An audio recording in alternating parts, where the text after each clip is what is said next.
имрӯзҳо пандемияи COVID-19 дар баробари дигар кишварҳои минтақа ва ҷаҳон дар ҷумҳурии Тоҷикистон низ ба қайд гирифта шуда ҷиҳати ҳифзи саломатии шаҳрвандон ва пешгирии паншавии ин бемории ҳамагир аз ҷониби ҳукумати мамлакат тадбирҳои мушаххас таҳия ва роҳандозӣ гардидааст. Тибқи тавсия ва талаботи ҷорӣ гардида аз ҷониби Ситоди ҷумҳуриявӣ оид ба пешгирии коронавирус гаштугузори шаҳрвандон дар кӯчаву хиёбон, бозору мағозаҳо ва дигар ҷойҳои ҷамъиятӣ бо ниқобҳои муҳофизатӣ ҳатмӣ гардида шаҳрвандонро мебояд пеш аз ҳама барои нигоҳ доштани худ ва дар хатар нагузоштани дигарон ин қоида ва тавсияҳои табибонро қатъиян риоя намоянд.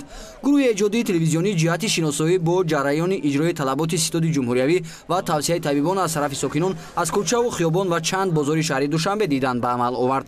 Чуноне дар рафти наворбардорӣ мо маълум гардид, мутаассифона на ҳама шаҳрвандон қоидаҳои беҳдоштии ҷоригардидаро риоя мекунанду дар бозор бошад баъзе аз фурӯшандагону соҳибкорон парвое дар бораи истифодаи ниқоб надоранд.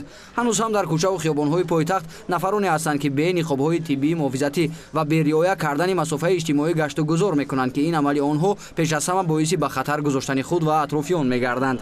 Аз ҷумла дар давоми 2 рӯзи наворбардорӣ мо ҳолати риоя накардани талаботи аз ҷониби Ситоди ҷумҳуриявӣ муқаррар гардидаро ба қайд гирифтем. Ин аз он шаҳодат медиҳад ки шаҳрвандон ҷиҳати муҳофизати саломатии худ ва атрофиён беаҳамияти зоҳир менамоянд ки он метавонад боиси сироят ёфтани худ ва дигар шаҳрвандон ба ин беморӣ гардад. Тибқи хулоса ва тадқиқоти табибон, бемории сироятии COVID-19 аз шахси бемор бо роҳҳои гуногун аз ҷумла бо роҳи нафас ва даҳон ба дигарон сироят мекунад. Аз ин лиҳоз истифодаи ниқобҳои тиббии муҳофизатӣ ва риояи масофаи иҷтимоӣ аз 1.5 то 2 метр ҳангоми гаштугузор дар ҷойҳои ҷамъиятӣ, кӯчаву хиёбон ва бозору мағозаҳо ҳатмист. Чуноне қайд гардид, ҳамаи мо шаҳрвандон танҳо дар якҷоягӣ бо риояи тавсия ва роҳнамоиҳои табибону мутахассисони соҳа метавонем ба ин бемории ҳамагир ғолиб омада худ ва наздиконамонро аз чанголи он эмин нигоҳ дорем. Бояд гуфт мағозаву бозори фурӯши маводи озуқаворӣ аз ҷойҳои серода маҳсуб ёфта харидорони зиёд ба ин макон барои дастрас намудани маводи хӯрока ташриф меоранд. Аз ин роҳ ҳар фурӯшандаву харидорро мебояд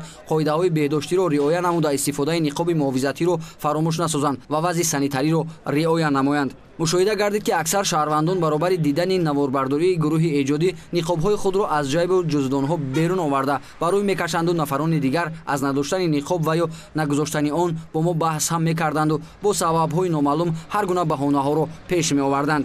Гурӯҳе бошад аз надоштани ниқобу беон гаштан парвое надоштанд.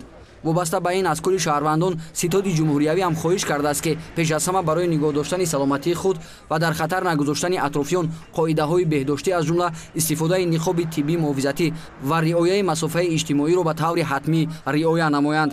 бо боварӣ комил метавон гуфт ки мо дар якҷоягӣ бо азму иродаи қавии миллати тоҷик метавонем ба ин беморӣ ғолиб омада саломатии худ ва наздиконамонро ҳифз намоем. гузориши Фаррухи Убайдулло, Акбар Азимов ва Хусрав Ҷумъахонзода махсус барои барномаи иттилоъ.